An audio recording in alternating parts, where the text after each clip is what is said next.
Hola, ¿qué tal? Bienvenidos a un nuevo especial de La Encerrona. Hoy nos acompaña Farid Cajat, experto en temas internacionales, profesor en la Academia Diplomática del Perú y en la Universidad Católica. Farid es licenciado en Sociología y doctor en Gobierno por la Universidad de Texas. ¿Qué tal, Farid? Gracias por acompañarnos hoy. Creo que esta es como la segunda o tercera vez que estás por aquí en La Encerrona. Y hoy, aprovechando el feriado, queríamos conversar un poco de los temas que están ocurriendo en América Latina. Y quería comenzar con Colombia, porque hace unos días Gustavo Petro, quien no es una figura nueva de la política colombiana, se ha convertido en el primer presidente de izquierda de Colombia. Cuéntanos un poco por qué se ha demorado tanto un candidato de izquierda en gobernar o llegar a ser presidente de Colombia. Por ahí estaba leyendo que por muchos años habló de la aniquilación de la izquierda, ¿no? Incluso a Petro lo intentaron matar en el 2018, ¿no? ¿Qué sucedía con los líderes de izquierda en Colombia? Claro, ese es un factor, o sea, no solo en Colombia, de hecho, se de paso, pero el caso colombiano fue el más dramático, uno de los peores. En general, durante la Guerra Fría, la izquierda era percibida por sectores conservadores y por gobiernos como el estadounidense como un aliado regional del expansionismo soviético. Y entonces básicamente se le impedía llegar al gobierno o de llegar al gobierno solía ser derrocada en poco tiempo. Brasil el año 64, Chile el año 73, República Dominicana el 63. Eh, y en el caso colombiano había un bipartidismo que básicamente excluyó otras fuerzas políticas. Por ejemplo, incluso a través de la violencia. Por ejemplo, entre 1987 y 1990 fueron asesinados 4 candidatos a la presidencia, uno liberal, 3 de izquierda. Y en la segunda mitad o a mediados de los 80 hubo un intento de crear un partido de izquierda vinculado con las FARC, la Unión Patriótica. Más de 3.000 de sus militantes fueron asesinados por grupos paramilitares que ahora sabemos tenían vínculos con el Estado. Eh, por no mencionar que Colombia es al día de hoy, y ha sido desde hace años, el país donde más dirigentes sociales se asesina cada año a nivel mundial, según el reporte de una organización llamada Frontline Defenders. 138, si mal no recuerdo, de más de 500, perdón, de alrededor de 350 a nivel mundial, o sea, cerca del 40%, no todos de izquierda, pero parte de ellos lo eran. Entonces, por un lado estaba la represión, que simplemente le impedía a la izquierda siquiera postular porque sus candidatos o sus militantes eran asesinados. Por otro lado estaba el hecho de que la izquierda era asociada a su vez a la violencia de las FARC y del ELN, el Ejército de Liberación Nacional, contra el Estado colombiano, pero también contra civiles inocentes, o sea, igual como el efecto que en el momento tuvo Sendero Luminoso en el Perú. Justificadamente o no, el discurso oficial tendía a asociar, y el discurso conservador tendía a asociar a toda fuerza de izquierda con las FARC, con el terrorismo. De hecho, Eh, esto que sí. mencionas, me parece bastante curioso porque leyendo un poco de Colombia me ha hecho recordar bastante al Perú, obviamente cada uno con sus distinciones, ¿no? Pero ahí bastante los partidos conservadores también utilizan este discurso del miedo, ¿verdad? El De todo terroreo. partido de izquierda o movimiento es terrorista. De hecho, se habló mucho en esta campaña de Petro, ¿no? Su pasado guerrillero, porque para los que no saben, Gustavo Petro formó parte de la guerrilla M-19, si no me equivoco, Sí. y a pesar que ha sido congresista, ¿no? Ha sido alcalde de Bogotá, pero digamos que siempre se sacaba este aspecto, ¿no? De que había sido guerrillero. ¿Cómo entonces ha logrado ganar, ¿no? Porque en esta campaña también se ha utilizado estos discursos de terror. ¿Esto tiene que ver por una victoria de la izquierda o, digamos, por el tema del rechazo a los partidos tradicionales que hay en Colombia, ¿no? Porque se habla también incluso de la caída del uribismo, ¿no? Que Álvaro Uribe siempre ha estado en el poder o vinculado a el poder presidencial o la mayoría como por 2 décadas, ¿no? ¿Qué es lo que ha pasado, no? Porque no es que el discurso del terror se esfumó, ¿no? De hecho, sigue muy presente ahorita en Colombia. Lo que se esfumó en parte es el terror mismo, ¿no? En Colombia en 2016 se firma un acuerdo de paz con Los FARC. las Fuerzas Armadas Revolucionarias de Colombia. Ahora han cambiado el nombre, pero no la sigla.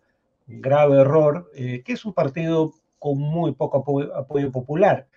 Entonces, la mayor parte de las FARC ya se desarmaron, sus militantes han pasado a la política legal, y por ejemplo, la tasa de homicidios del país ha caído significativamente desde la firma de la paz. De hecho, es algo parecido a lo que ocurre en el Perú. Cuando estaba en actividad Sendero Luminoso, jamás hubiera podido surgir un candidato como Castillo, ¿no? Pero el viejo Sendero ha desaparecido como organización político-militar. El llamado Partido Comunista del Perú militarizado, creo que es el nombre que han adoptado ahora, no guarda relación con el movimiento que liderara Abimael Guzmán, precisamente porque estaba en contra de su invocación a abandonar las armas.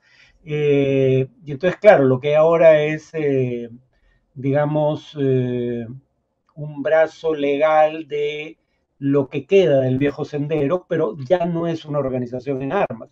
De otra manera, ¿cómo explicar que Pedro Castillo, una persona que estaba asociada o se le asociaba a través del gremio sindical que dirigía con las huestes de Sendero, digamos, con lo que queda a nivel organizativo, ¿no? De Sendero, pero ya no en armas, o que candidatos como el propio congresista que fue acusado de vínculos con Sendero, eso en otras circunstancias hubiera descalificado ante el electorado cualquier candidato, pero para los jóvenes Sendero es un vago recuerdo, y de cualquier modo, repito, el viejo Sendero como lo conocimos, por suerte ya no existe. O sea, en el caso Sin de embargo, las FARC, Bermejo, ¿no? si bien ya han dejado las armas, ¿no? Del acuerdo de paz, si no me equivoco, finales del 2016, que se llevó a aprobar por el Congreso colombiano, igual sigue muy vigente, ¿no? Tienen un partido, creo que tienen hasta un escaño en el Congreso. Sí. Aún así, ¿cómo ves, por ejemplo, los retos que tiene ahora Petro con este conflicto de las FARC, ¿no? Claro, pero las FARC ahora es un partido legal y es un partido que precisamente porque como grupo terrorista eran, digamos, mal vistos por la gran mayoría de los colombianos, no llegó al 1% de la votación. O sea, eso es parte de la razón por la cual el discurso del terruqueo en versión colombiana ha perdido vigencia. Por ejemplo, Álvaro Uribe, cuando se firma el acuerdo de paz, dice que Juan Manuel Santos, que había sido su ministro en 2 carteras y al que él apoyó como candidato a la presidencia, estaba entregando al país a las FARC. Las FARC se convierten en un partido legal y no alcanzan el 1% de la votación. O sea, Santos no entregó el país a las FARC, digamos que era un discurso tan sobredimensionado, sobre todo en el nuevo contexto, en donde el grupo se había desarmado, que terminó por perder la eficacia que tenía en el pasado, ¿no? Lo mismo que en el Perú, ¿no? Repito, tienes un partido que se define marxista-leninista, Perú Libre, al igual que Sendero. Partido que tiene militantes como Bermejo, el actual congresista, que estaba encausado judicialmente por vínculos con Sendero y cuyo candidato presidencial había sido dirigente de un sindicato en donde el brazo legal de Sendero tenía presencia. De no mediar el hecho de que Sendero ya había sido derrotado para todo efecto práctico y no sigue en armas, por lo menos no el grupo que obedecía a Abimael Guzmán, y el grupo que sigue en armas ha quedado reducido a su mínima expresión, una organización bajo esas características jamás habría ganado una elección en el Perú. Entonces, Perú es un ejemplo de lo que pasó también en Colombia, ¿no? Y en el caso de Petro, si bien el M-19 cometió actos terroristas, como por ejemplo la captura de local, si mal no recuerdo, del Poder Judicial en Colombia, que terminó en una balacera y muertes, digamos que comparado con las FARC era bastante menos violento y brutal en sus métodos. No se financiaba, que yo recuerde, a través del narcotráfico, como se hacía en las FARC. Y de hecho, bueno, Petrov estuvo en la cárcel, ¿no? Y fue... Ahora, otra cosa que es con Petro ha asumido o asumirá el poder, ¿no? Con una nueva vicepresidenta que es Francia Márquez, ¿no? Que se ha vuelto todo un tema viral en las redes sociales, precisamente porque es activista afrodescendiente, ¿no? Es la primera mujer negra en llegar a ese puesto en Colombia. Digamos que es un cambio de rostro, ¿no? Estamos ante un cambio de época en Colombia, quizás un mayor respeto a las minorías. ¿Tú cómo ves que vaya a ser este gobierno de Petro? Si será, muchos están comparando, por ejemplo, que de repente va a ser como más la izquierda progresista que también ganó en Chile, ¿no? Con Boric, ¿no? ¿O crees que sea de una izquierda más tradicional, precisamente por su pasado, no sé, de guerrilla, de que no es una figura nueva tampoco, ¿no? Sí, a ver, Boric fue una suerte de izquierda ayornada, no necesariamente menos radical, pero distinta en muchos aspectos que la vieja izquierda marxista, ¿no? Nunca fue marxista, que se sepa, pero además, por ejemplo, Boric le da mucho peso a temas de agenda, siempre le dio mucho peso a temas de agenda, como los movimientos sociales por encima de los partidos, la agenda de género, la agenda ambientalista.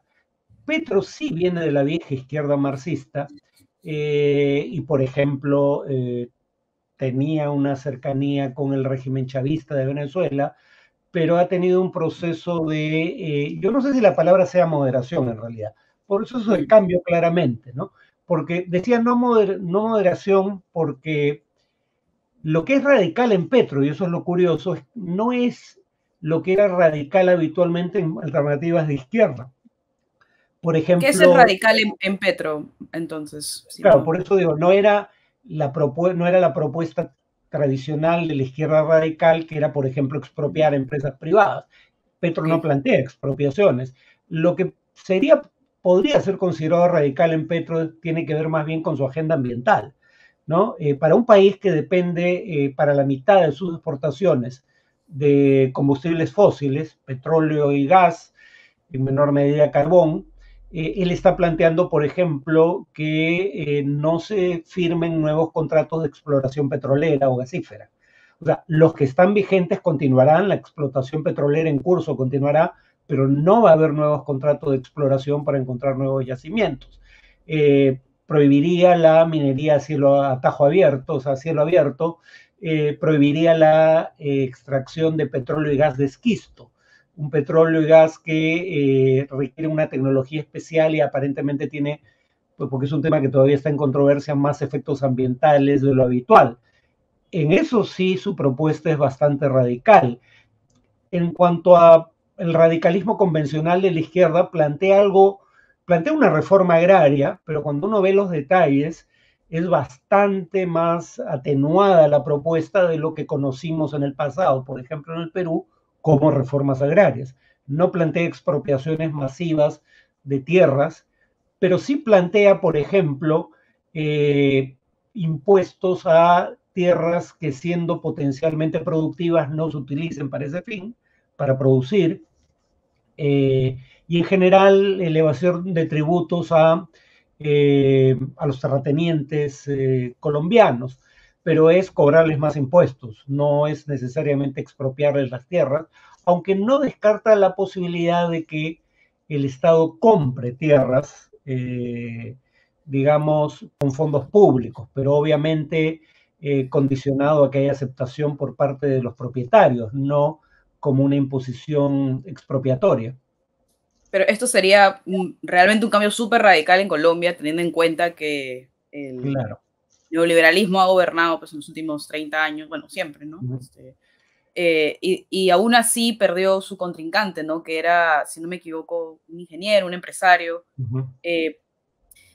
Con Francia Márquez, que es la que se está hablando tanto, que te la vuelvo a mencionar porque me han comentado también mucho de ella. ¿crees que entonces Petro, no quieres utilizar tú la palabra moderación, pero crees que sí vaya a implementar una agenda progresista? O, por Sí. ejemplo, ya quería pasar un poco a Chile, ¿no? A Boric, que Ujú. ya ha cumplido más de 100 días siendo presidente de Chile, ¿no? Y que tiene una caída en su popularidad, ¿no? Quizás es un personaje que dicen que era muy mediático cuando era candidato, que prometía Ujú. muchos cambios, ¿no? Y que cuando llega al aparato del Estado, pues tampoco es que pueda implementar cambios súper rápido, ¿no? Es distinto. Eh, por ejemplo, ¿qué está pasando con Boric, no? ¿Cuál crees que son los motivos de la caída de su popularidad? Esto que menciono de, hay un Boric distinto, pues, candidateando, ¿no? Siendo líder estudiantil y otro ya siendo presidente. A ver, eh, para hacer la transición, Petro va en una línea más cercana a la de Boric, ¿no? Dándole más énfasis a temas ambientales, enfoque de género en la educación, aborto legal, que ya es legal en el caso de Colombia por decisión judicial. Eh, Petro ha virado hacia ese tipo de agenda que acá algunos dirían está asociado a los caviares, pero una corriente de izquierda bastante más moderada en todo caso que, por ejemplo, el régimen venezolano. Tiene una agenda de justicia social de la que es parte Francia Márquez, que pese a que los dos candidatos tenían como candidata a vicepresidenta mujeres afrodescendientes, mientras que Francia Márquez tenía una gran trayectoria de activismo político y social, la candidata a la vicepresidencia de Hernández en realidad no tenía ese bagaje y en ese sentido no hubo mayor competencia. El voto de los afrodescendientes colombianos fue masivamente para Petro, en parte gracias a Francia Márquez. En el caso de Boric, a diferencia de Petro, Boric no tenía mayor experiencia de gestión pública. Había sido congresista. Petro fue alcalde, además de congresista, de la mayor ciudad del país, digamos, Bogotá, la capital, ¿no? Creo que hay un problema de capacidad de gestión porque el ejercicio del gobierno es nuevo, un fenómeno nuevo para la mayor parte de la gente que está con Boric. Eh, Creo además que la izquierda chilena sobreestimó su, su significación social. Por ejemplo, interpretaron el voto masivo en favor de una nueva constitución a través de una asamblea constituyente y su triunfo en la constituyente como la prueba de que ellos representaban una gran mayoría de la sociedad. Y en realidad, cuando uno ve los resultados en un país donde el voto no es obligatorio, la izquierda tiene una amplia mayoría en la Asamblea Constituyente, primero porque en un país donde la mitad o más de la mitad de los electores habilitados para votar no ejercen ese derecho al voto, uno, y dos, en un contexto de pandemia, se invirtieron las tendencias electorales, porque lo habitual es que pobres y jóvenes voten en menor proporción que la media, y adultos mayores, que tienden a ser más conservadores en Chile y en buena parte del mundo, voten en mayor proporción que la media. Esa tendencia se invirtió en parte por efectos de la pandemia. Los adultos mayores fueron a votar en mucha menor proporción. Y segundo, porque Boric pudo movilizar a una, o en todo caso a la izquierda, ahí no era Boric específicamente, pudo movilizar a una proporción mayor de su base de lo habitual. Pero eso era un espejismo, ¿no? O sea, la izquierda no es 2/3 de Chile. Chile ha tenido más de 30 años de democracia y la izquierda, la fuerza del centro hacia la izquierda, sí son mayoría social, pero como lo demostró el resultado electoral que obtuvo Boric, es una mayoría de 55-45, no de 70-30, como parecían creer, ¿no? Y entonces la constitución, sobre todo el debate, no tanto el proyecto final, pero en el debate se plantearon alternativas tan disparatadas que eso empezó a alienar a sectores de la población y aunque el resultado final no tiene este tipo de propuestas, por ejemplo, disolver el Congreso, eh, este, sí queda todavía elementos que van más allá de lo que hubiera deseado la mayoría de los chilenos probablemente, como declarar al país, a Chile, un país plurinacional, de algo que genera suspicacias respecto a cuáles podrían ser sus implicaciones.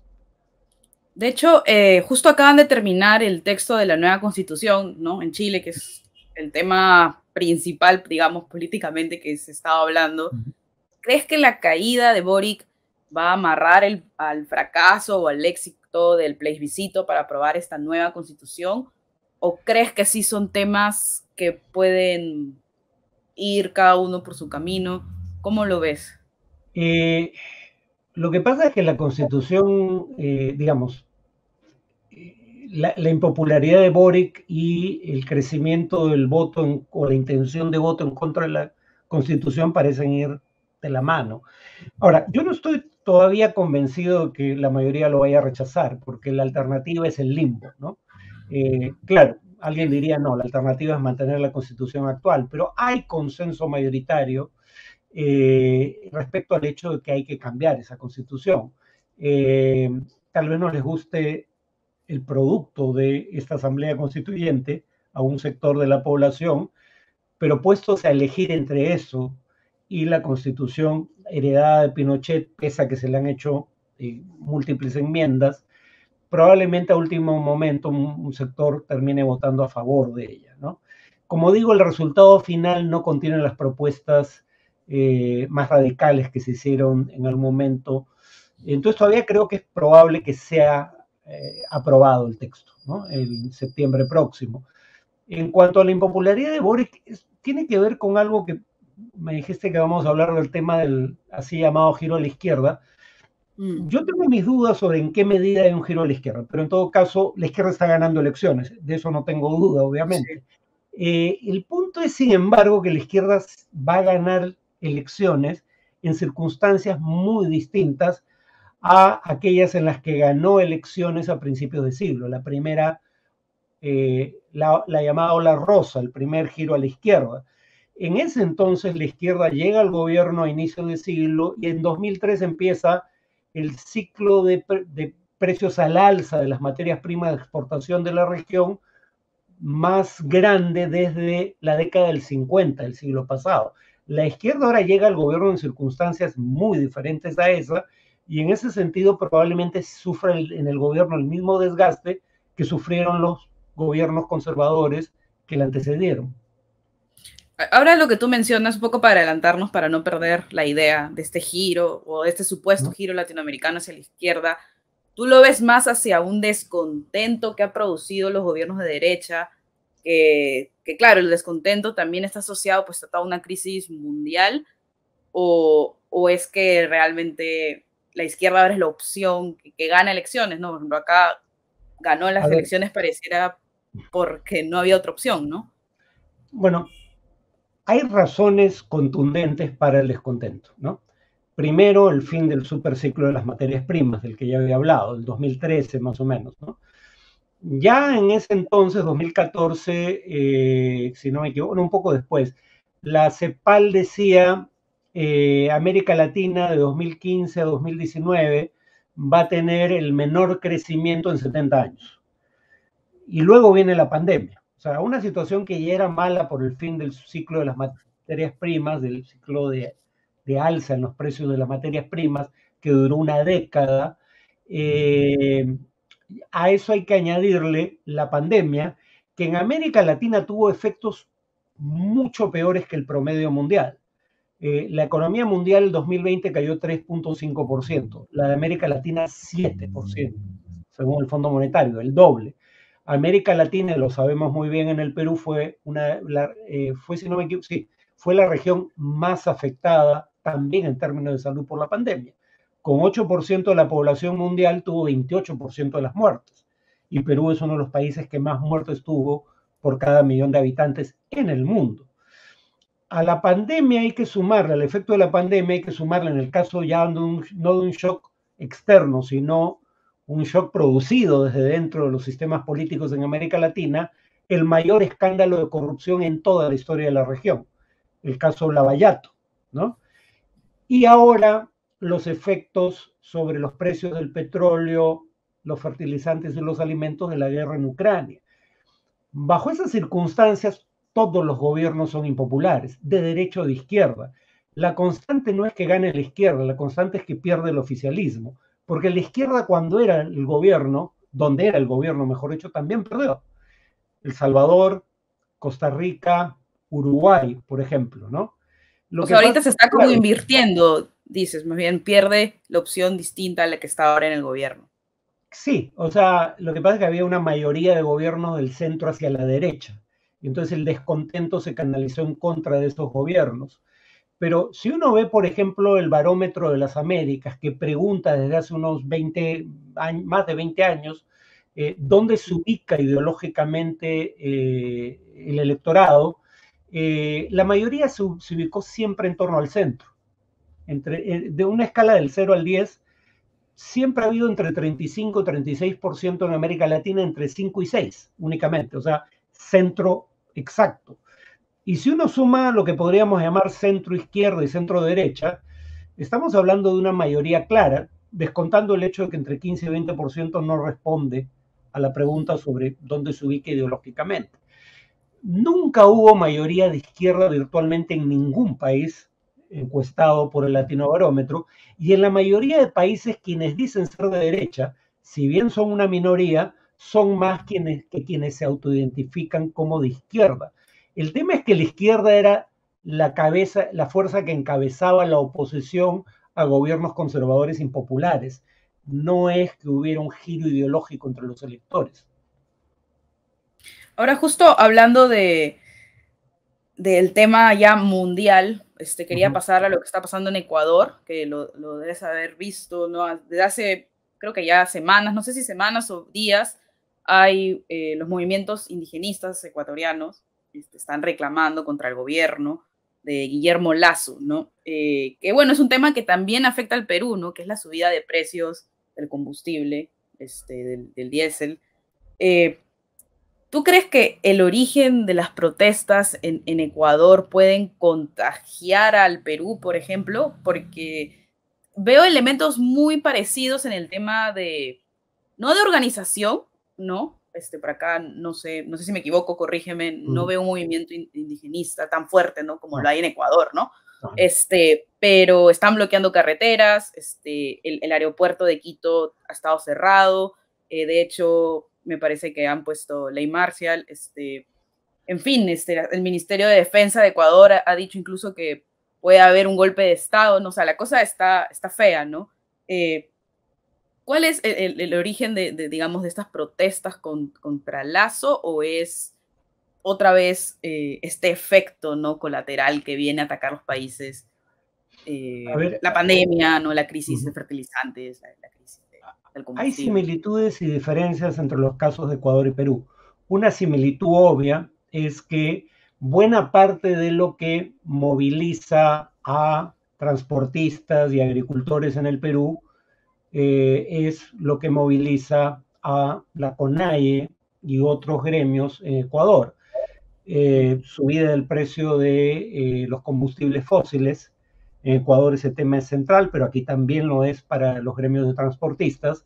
Subida de fertilizantes, que en tanto sean más caros van a encarecer el precio de los alimentos por dos vías, porque el costo de producción de esos alimentos va a ser mayor, pero además porque en tanto haya menos acceso a fertilizantes, la cosecha va a ser inferior en calidad y cantidad a lo que solía ser. Y la subida de inmediato del precio de ciertos alimentos por el impacto de la guerra en Ucrania, porque, por ejemplo, Rusia, además de ser el principal exportador de fertilizantes al Perú, Rusia es el primer, si no me equivoco, exportador mundial de trigo. Ucrania es el quinto. En todo caso, son dos de los 5 primeros exportadores mundiales de trigo, y el trigo es fundamental para el pan, los fideos, etcétera. Entonces, esos factores son comunes a Perú y Ecuador. El descontento por esas razones es compartido. En Ecuador hay un elemento adicional que en Perú existe, pero no tiene la misma importancia. Lo que dan en llamar ciertos sectores de izquierda el modelo extractivista de crecimiento, ¿no? aquí hay quienes plantean ese tema, pero por ejemplo Tierra y Libertad, que era uno de los partidos que levanta esa reivindicación, o sea, reducir la producción minera en ciertas áreas por sus efectos ambientales. Bueno, Tierra y Libertad es un movimiento que ni siquiera tiene inscripción electoral, si no me equivoco en este momento. Una diferencia importante entre Ecuador y Perú es que Ecuador tiene la CONAI y Perú no tiene nada equivalente. La Confederación de Nacionalidades Indígenas del Ecuador, que no es una única organización, es una federación de infinidad de gremios que además han creado un partido político, que es un partido que obtiene votaciones importantes, pero no gana a nivel nacional. Pachacuti, que obtuvo 20% en las últimas elecciones, pero sí gana a nivel local. Entonces tienes gobiernos locales vinculados a la CONAIE, tienes gremios de campesinos, gremios o organizaciones indígenas de la Amazonía, de la zona andina, y han demostrado una gran capacidad de movilización, y hay algo que hay allá que no hay acá. Acá la mayoría de las movilizaciones son de gremios, digamos, de sectoriales o regionales, no de una gran organización nacional, y son movilizaciones en provincias más que en la capital. Y hay estudios que sugieren que movilizarse en la capital tiene mayor efecto precisamente porque la capital suele concentrar en países centralistas como los nuestros el poderío económico y el poder político. Entonces, por eso la CONAIE, que siendo una organización indígena, cada vez que organiza movilizaciones, sus huestes confluyen en la capital Quito. Saben que ahí tienen mayor capacidad de incidir sobre los acontecimientos, al punto de que cuando hicieron lo mismo con el gobierno de Lenín Moreno, en 2019 Lenín Moreno se trasladó temporalmente a Guayaquil para evitar el impacto directo de las protestas. Ahora, si bien hay protestas en todo Ecuador, bueno, en 6 provincias fundamentalmente, lo que uno ve en medios habitualmente es lo que ocurre en Quito, la capital. Y digamos, ¿tú crees que hay posibilidad que prosperen los intentos para que Guillermo Lasso deje la presidencia? Porque por un lado está estos movimientos, ¿no?, que están organizados, que están en todo el país, pero también hay lo que queda de, bueno, no sé si lo que queda, porque sigue presente el correísmo, ¿no?, en el Congreso ecuatoriano, ¿no?, de Rafael Correa. Sí. ¿Qué tanto influye el expresidente Correa en este tema de que Lasso deje la presidencia? ¿Crees que ya se llegaría un golpe de Estado, ¿no?, que ya es el otro espectro?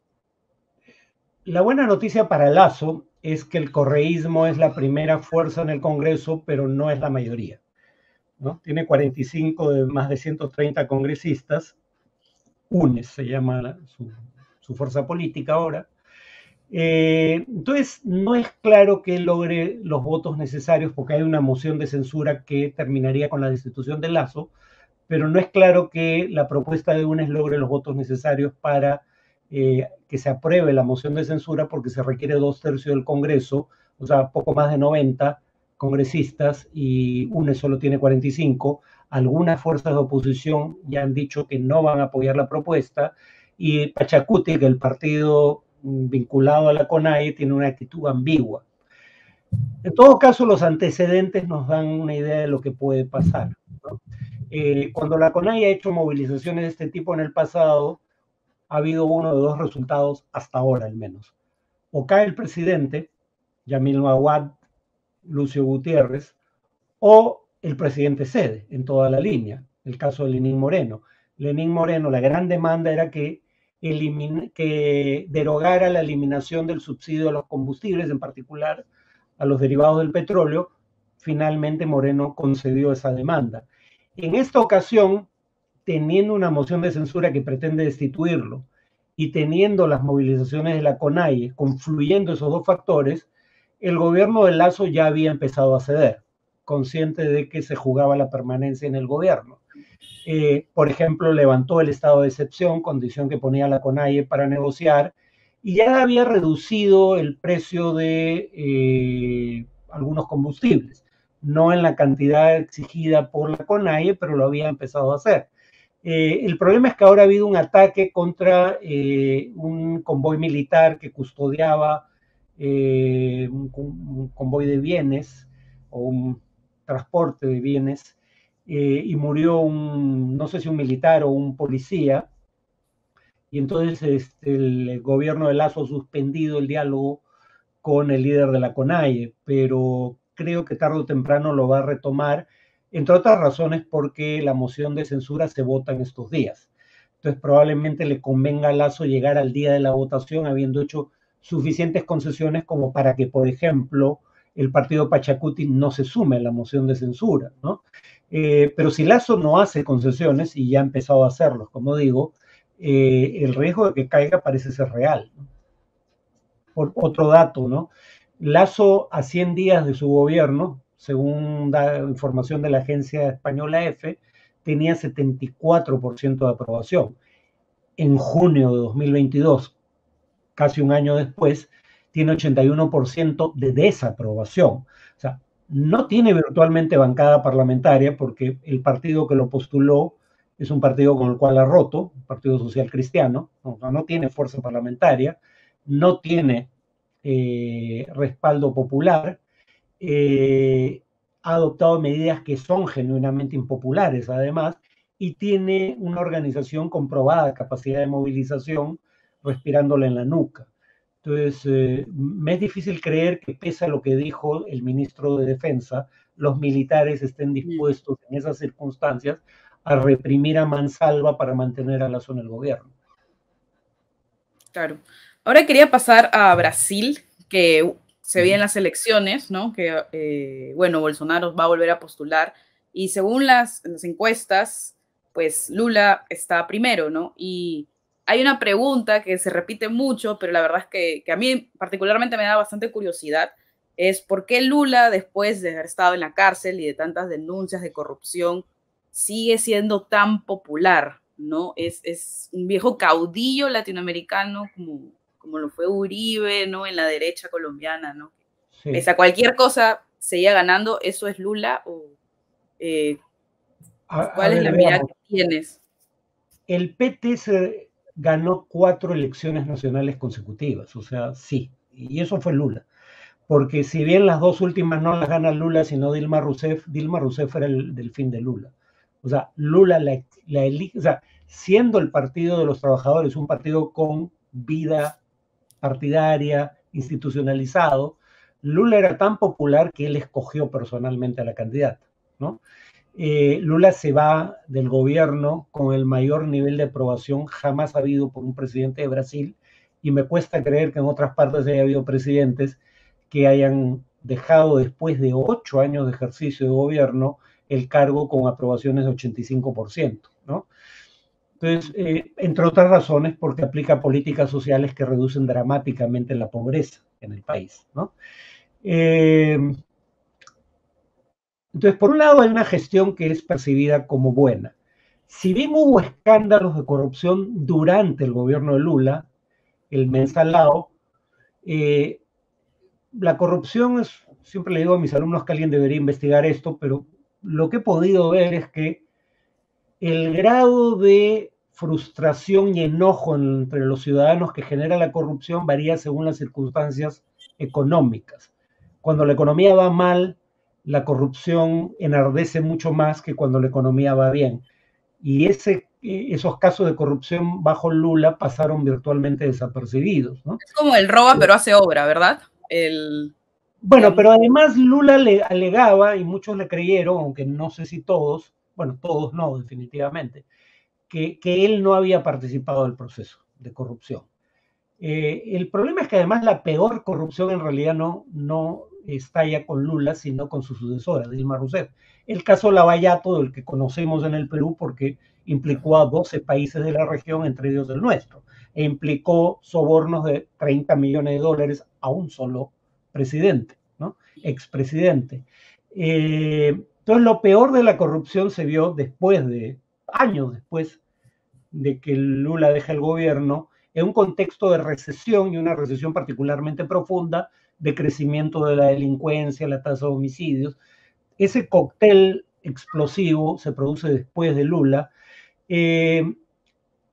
y claro, él sigue alegando inocencia, pero eh, ahí el argumento es el mismo argumento que con Fujimori cuando alegaba inocencia respecto a la corrupción de su gobierno y las acciones de Montesinos. Si no eras cómplice, eras tonto útil, pero no veo cómo te puedas salvar de que el entorno que te rodea está metido hasta el tuétano en la corrupción y tú, si no eres cómplice y no sabías realmente, entonces no mereces gobernar simplemente. Pero curiosamente sus enemigos le dieron una gran ayuda a Lula. Por un lado, el juez que lo metió preso y él Moro, se puso a Sergio disposición Moro, de la ¿verdad? justicia desde el primer día, el juez Moro, Ujú. resultó ser un personaje siniestro, ¿no? Aparece en chats donde en lugar de mantenerse la separación que debía haber entre fiscal que acusa y juez que tiene que evaluar la evidencia que presenta el fiscal para decidir culpabilidad o inocencia, coordinaba estrategias con el fiscal. Entonces, digamos, no tuvo un juicio justo. Eso no quiere decir que sea inocente, pero claramente no tuvo un juicio justo. Y más aún, ese juez termina de ministro de Justicia del rival de Bolsonaro. Lula. Lula no puede postular porque Moro lo condena a prisión y estando en prisión estaba, digamos, impedido de ser candidato. Y luego ese juez que le impidió ser candidato y con lo cual abrió la puerta para el triunfo de Bolsonaro, termina de ministro del nuevo gobierno. La otra cosa que ha terminado ayudando a Lula es la impopularidad del gobierno de Bolsonaro, por infinidad de razones. El mal manejo de la pandemia es una de ellas, pero también el entorno internacional del que hablábamos antes, eso también afecta a Brasil, que también es un gran importador de fertilizantes, dicho sea de paso. Algunos creen que esa es la razón por la cual Brasil tuvo una actitud muy matizada frente a la invasión rusa de Ucrania, porque importan fertilizantes de Rusia. Mm. Entonces, digamos que eh, lo merezca o no, Lula ha logrado recuperar el voto, aunque no necesariamente la confianza de un sector electorado. También ha tenido esto que tuvo desde su segundo gobierno, cuando menos, de que solían poner los presidentes del PT a un moderado de centro derecha incluso como candidato a la vicepresidencia. Recordemos que quien asume el cargo cuando es destituida Dilma Rousseff y contribuye a su destitución es Michel Temer, su propio vicepresidente, ¿no? Que era un vicepresidente de derecha, o sea, provenía de la derecha, pero para enviar un mensaje de moderación, sobre todo a los empresarios, el PT solía elegir candidatos a la vicepresidencia de ese tipo. Lula lo está haciendo en esta ocasión. Y además, creo que ya queda claro a los empresarios que aunque el PT no sea la opción que prefieren, probablemente vuelvan a preferir a Bolsonaro sobre un candidato del PT. El PT no es un partido radical en política económica. Sí. Ahora ya para ir cerrando de todos estos países que hemos hablado, justo de este giro hacia la izquierda, también en Brasil, ¿no? Yo veo que hay sociedades bastante fragmentadas, ¿no? Donde creo que hay un patrón, ¿no? Es un poco partidos de derecha más conservadores, ¿no? Y los partidos de izquierda. ¿Tú crees que en Latinoamérica hay una polarización como la que se está viendo acá en el Perú, ¿no? Todavía seguimos un poco con el tema electoral, ¿no? De comunistas y no comunistas. Ahora, cuando hablamos de la polarización en el Perú, lo que hay que tener en cuenta es que hay algo de espejismo en la polarización de segunda vuelta. O sea, la prueba de que no había tal polarización en la sociedad es más bien la dispersión del voto. O sea, si hubiera un escenario polarizado desde la sociedad y desde la primera vuelta, tú hubieras tenido dos candidaturas fuertes, ¿no? Que pasaran a segunda vuelta. Pero aquí nadie llega al 20% de los votos en primera vuelta, ¿no? De hecho, Keiko Fujimori pasa con poco más del 13%. O sea, lo que hay es más bien dispersión.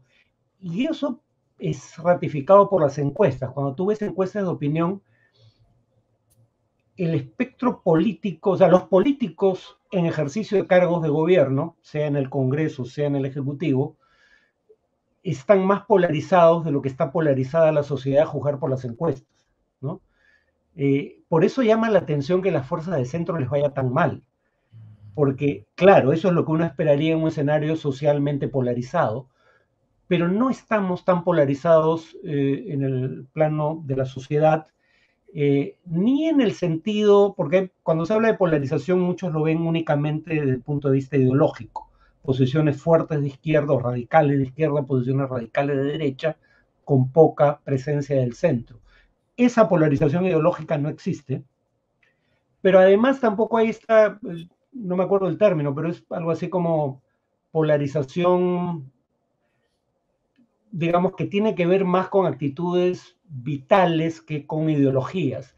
Cuando el que piensa distinto se convierte en un enemigo al cual no hay que escuchar ni prestar atención y con el cual no hay acuerdo posible. Un grado de eso también existe, pero no es generalizado, ¿no? Entonces, por ejemplo, en Colombia, ¿no? Que ahora que ganó Petro, recibió a Álvaro Uribe, ¿no? Algo que acá, pues, era impensable, ¿no? Que Keiko se reuniera con Castillo, digamos, pasado 2 días, ¿no? De las elecciones. De hecho, hemos visto varias derrotas de influencias fuertes en Latinoamérica, ¿no? O sea, el fujimorismo al final no terminó ganando, el uribismo en Colombia tampoco, el correísmo, pues en Ecuador tampoco. Es el fin de este tipo de caudillismo. ¿Qué crees que está sucediendo ya a nivel región? ¿Crees que se contagian estas cosas? ¿O... No, no creo que haya contagio, pero acá tendemos a usar el término populismo como una forma de descalificar. Y es cierto que el populismo suele tener un componente fuertemente antidemocrático y confrontacional, ¿no? Porque lo que lo define, más allá de algunas otras características que puede tener en casos particulares, lo que es común a todo populismo es dividir a la sociedad entre una élite política y económica que ha gobernado históricamente para su propio beneficio y el pueblo puro e inmaculado, pero además homogéneo, donde no hay fisuras o tendencias, al que esa élite no representa, pero el que el líder populista pretende representar. Eso es Nayib Bukele en El Salvador. O sea, es un populismo 2.0, ¿no? Populista millennial, el primer populista millennial y con fuertes aristas autoritarias. Eso es en alguna medida, pero digamos las instituciones todavía mantienen autonomía en ese caso. Eso es en alguna medida el caso también de López Obrador en México, ¿no? Que tenía un partido político que no era un instrumento personal y como no era un instrumento personal, creó un partido propio que sí lo es, Morena, ¿no? Eso es Bolsonaro, aunque Bolsonaro está de salida, pero digamos, yo lo que sí quisiera decir es, aunque el populismo tiene estos elementos que efectivamente son criticables, lo que hay que entender es que muchas veces el populismo, y en América Latina, particularmente el populismo de izquierda, es una fuerza política que curiosamente, siendo una fuerza con aristas autoritarias, Evo Morales, Rafael Correa, simultáneamente contribuye a legitimar el sistema democrático. La gente acude a votar en mayor proporción cuando están en competencia líderes como Correa y Evo Morales, sobre todo los pobres y los indígenas, porque sienten que ahora sí hay una disyuntiva real respecto a la cual pronunciarse, no como elecciones pasadas en donde ganara quien ganara, la política económica era más o menos la misma, ¿no? La legitimidad de los partidos políticos crece bajo Correa en el Ecuador. Como ya dije, la tasa de participación electoral crece. Entonces hay que entender que el populismo es la respuesta a un problema de representación política. No surge ex nihilo, ni es gratuito. Quería ya para terminar hacer una pregunta que no es tanto de América Latina, pero viene un poco de esto. No sé si viste que hace unos días el país tildó que el gobierno peruano era progresista, ¿no? Y en varias personas asociadas a izquierdas en las redes sociales comenzaron a decir, acá en Perú no hay un gobierno de izquierda porque el presidente Castillo no está implementando ahora medidas de izquierda. ¿Tú crees que no sé, que no podemos llamar que tenemos ahorita un gobierno de izquierda porque el presidente no está implementando ninguna medida? o es válido decir que sí es de izquierda porque efectivamente el partido por el que postuló y por el que ganó las elecciones, pues se autodomina, ¿no? Comunista, marxista. ¿Cómo ves este tema de que hay personas que dicen, ah, no, ya no somos un gobierno de izquierda, o sí somos un gobierno de izquierda? ¿Cómo ves esta discusión? A ver, esto lo he dicho en otra entrevista y lo repito, o sea, veamos algunos patrones, ¿no? Su primer premier, o sea, el primer ministro que puso cuando llegó al gobierno era marxista-leninista. Su tercer premier era anticomunista, Valer, ¿no? Que hizo campaña en su contra y con un discurso anticomunista. O sea, tuvo un premier, digamos, comunista y un premier anticomunista. Si no me equivoco, es en el Ministerio de la Mujer, donde tuvo primero una ministra feminista, luego una ministra conservadora, crítica del feminismo, y ahora nuevamente una ministra feminista. Claramente, digamos, Castillo está haciendo el cálculo necesario para permanecer en el gobierno independientemente de la orientación de las políticas. Para empezar, porque no hay ninguna gran política propia de Castillo. Su partido en el Congreso, bueno, los remanentes de lo que fue su partido, votan posiciones claramente conservadoras en una serie de temas. Contribuyeron a elegir el Tribunal Constitucional más conservador probablemente de nuestra historia republicana. Contribuyeron a tirarse abajo una posición habitualmente conservadora, el enfoque de género en la educación escolar. O sea, ¿qué Y de hecho cosa? salían con conservadores, ¿no? De derecha, ¿no? Son sus Claro, grandes aliados. claro. Y además no hace algo que es obvio para cualquier candidato o presidente ya de izquierda. O sea, su voto está en la Sierra Sur. ¿Qué ha hecho Castillo por la Sierra Sur? Ni siquiera tiene el tino de decir un gobierno de izquierda, viendo los antecedentes, va a tener en contra, con mayor o menor intensidad, todos los poderes fácticos. Medios masivos de comunicación, no medios electrónicos, gremios empresariales, fuerzas armadas, probablemente incluso iglesias, si no la católica, algunas iglesias evangélicas. Angélica, sí. Lo que te da capacidad de interlocución con esos, digamos, poderes fácticos es, uno, desempeño gubernamental, que en el caso de Castillo es desastroso, así que eso no lo va a ayudar. Lo otro es capacidad de movilización en las calles. Pero para tener capacidad de movilización en las calles tienes que organizar a tus seguidores y hacerles concesiones para que vean que estás de su lado. Eso no lo hace Castillo, ¿no? Y repito, no hay ninguna política pública de izquierda que haya promovido este gobierno, salvo inicialmente la reforma tributaria de Pedro Franque, porque sí suele ser una política de izquierda promover una tributación creciente y progresiva para destinar los fondos adicionales a gasto social en educación y salud. La propuesta de reforma fiscal, tributaria de Pedro Franque sí podría ser considerada una propuesta de izquierda. No radical, pero cuando menos socialdemócrata. Ni Perú Libre en el Congreso, ni Castillo desde el Ejecutivo se jugaron en favor de esa propuesta. Por lo menos Castillo, ya Perú Libre es otra historia. Pero yo y no la creo Asamblea que Constituyente, pues tampoco parece ser un tema. Sí, pero es un contenedor vacío. O sea, lo único que te dicen es que están en contra de la actual constitución y en particular del modelo económico, del capítulo económico de la actual constitución, pero claramente no lo conocen, ¿no? Por ejemplo, hablan de consagrar derechos sociales en la constitución. La actual constitución contempla el derecho a la salud y el derecho a la educación. Eso no se implementa, pero eso no es porque esos derechos no estén contemplados. Y ese es el problema, de hecho, de paso con el cambio de constitución. Creer que porque algo lo pones en la constitución se va a materializar en la realidad. Colombia tiene una constitución realizada por Asamblea Constituyente el año 91 que consagra derechos de comunidades indígenas y establece medios para hacer valer esos derechos, y nada de eso ha impedido que los líderes sociales colombianos sigan siendo asesinados en mayor proporción que en cualquier otro país del mundo. Entonces, uno no sabe muy bien qué quieren que quieren cambiar de la actual constitución porque reivindican derechos que ya están, aunque no se implementen, pero además no te dicen qué es lo que quieren poner a cambio, ¿no? En el capítulo económico, por ejemplo, el debate es un debate vacío.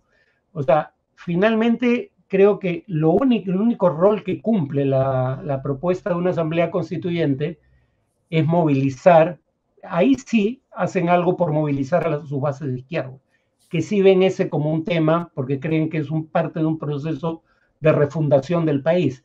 Pero cuando se plantea el debate de contenido de la nueva constitución, tienen muy poco que decir. Por ejemplo, la Unidad Democrático Popular, una fuerza de izquierda que existió en los años 70, cuando planteaba una asamblea constituyente, redactó un borrador o una propuesta de constitución íntegra, ¿no? Aquí no hay propuesta alguna por escrito. Claro. Bueno, Farid, muchísimas gracias por acompañarnos hoy. Ya se nos ha pasado la hora rapidito, pero creo que hemos tocado bastantes temas y eso me pone feliz. Pero bueno, muchas gracias y ya nos vemos en otro especial. De nada. Chao. Hasta luego.